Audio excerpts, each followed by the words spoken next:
اعوذ باللہ من الشیطان الرجیم بسم اللہ الرحمن الرحیم۔ مرتد کے متعلق ضروری تنبیہ۔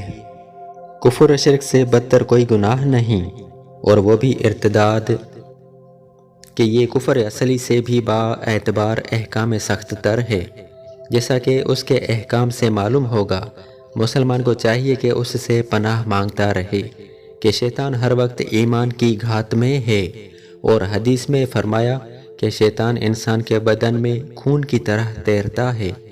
آدمی کو کبھی اپنے اوپر یا اپنی طاعتیں و اعمال پر بھروسہ نہ کرنا چاہیے، ہر وقت خدا پر بھروسہ کرے اور اسی سے بقائے ایمان کی دعا چاہے کہ اسی کے ہاتھ میں قلب ہے، اور قلب کو قلب اسی وجہ سے کہتے ہیں کہ لوٹ پوٹ ہوتا رہتا ہے۔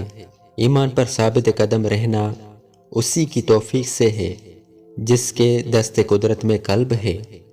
حدیث شریف میں فرمایا کہ شرک سے بچو کہ وہ چیونٹی کی چال سے زیادہ مخفی ہے، اور اس سے بچنے کی حدیث شریف میں ایک دعا ارشاد فرمائی ہے، اسے ہر روز 3 مرتبہ پڑھ لیا کرو کہ شرک سے محفوظ رہو گے۔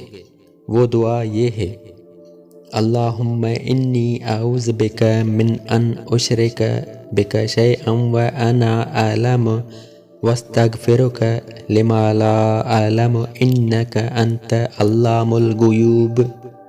بھی ہمارے چینل کو سبسکرائب کریں اور روزانہ نئی اپڈیٹس کے لیے بیل آئیکن